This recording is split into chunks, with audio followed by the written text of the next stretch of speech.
Thank you, Christoph. And I say exactly the same than Javier.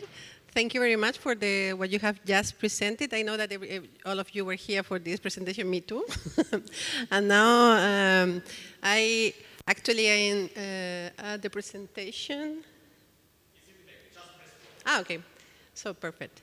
So today, you know that I am Francisca, and everybody in Spain knows that Paqui is Francisca, but today I am Enrique. I am not Francisca, I am not Paqui. Now I am Enrique. You have a new name for me, because this presentation is for Tecnalia. I have where is my colleague Chechu from Tecnalia? So actually it should be him presenting, but I am presenting here. And actually you have said a lot of time today, open source.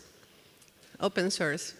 Open source will bring business, it will be recognizing. Therefore, there is this initiative that is, I repeat, I am coming today, I'm Enrique now from Tecnalia. They have an initiative that is the European Open Source Academy. In the way, not the academy like in the way of Gaia-X, it's more the academic in the way like Nobel Prize Academy. Yes, you can be Nobel Prize Academy now in open source. That is actually what is the European Source Academy? That is actually an initiative of the European Commission. They wanted to promote, you know that Europe want to promote open source. Therefore, they have promoted this Open Source Academy and will be held between the 2024 to 2027. The idea is in 2027, this initiative should be walk alone. They should be like a legal entity, totally alone and totally self-financed. For the moment, the consortium is RISE, Barcelona Supercomputer Center, Trusted, Compla, Open Forum Europe, Tecnalia, Fraunhofer, and Apple. What they are trying is to create, I repeat, the Open Source Academy with 3 objectives. The first one is to provide recognition. That's what we want. All of you are working. If you have understood the presentation of the demo, you can be one of the awards for the next year.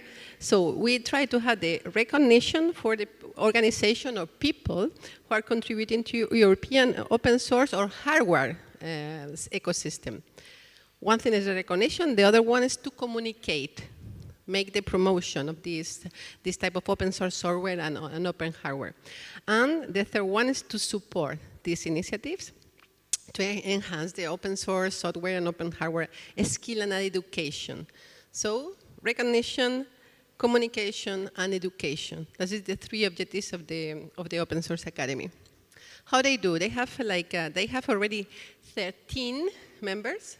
The first 4 were the first 4 winners. I remind you that what we are trying to do is something like the Royal Swedish Academy of Science, like for the Nobel Prize or the Académie Française. And the first 4 are the secretariat. The president is Daniel Stenberg, and the other are Tom Rosendahl, Jaromil Denis, and Katerina Marake. And there are the 3 sectors we have already said. One is the business impact, led by Amandine Lepap, and also Jean-Baptiste Kemp and Dries Boutaillard. The other sector is the skill and education, led by David Courtelier, Nadi Pic, and Isabel Drosfrom. And the third one is the awareness, that is led by Lydia Pintasher, I don't know how they say Pincher, and Robert Kaya and Javier Serrano. So, and how they work? The secretariat are more the coordination at the external representative, and they will do also the selection and nomination of the awards. The skill and education, they try to coordinate the academy. So if you're interested, you can say to them, coordinate the academy and develop the new skills that are needed for the open source development. The second part, the business, they try to lead the economy value, which business model are linked to open source. Open source is free, but there is a business model, yes. You can say, yeah, there is a business model linked to open source, of course. And this second sector, they are trying to lead this advancement.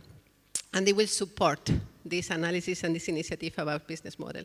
And the third one is the promotion, the awareness, and they will coordinate the activities related with the promotion.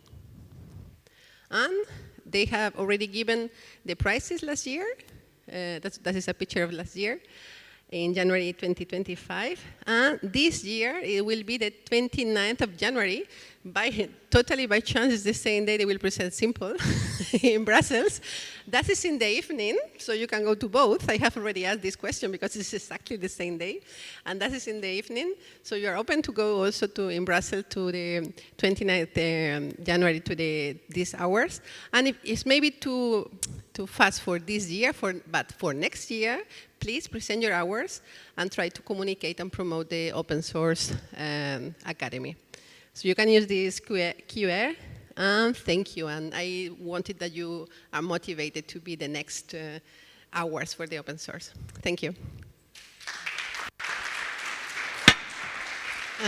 I'm Paki again, so. Thanks a lot for that enticing presentation.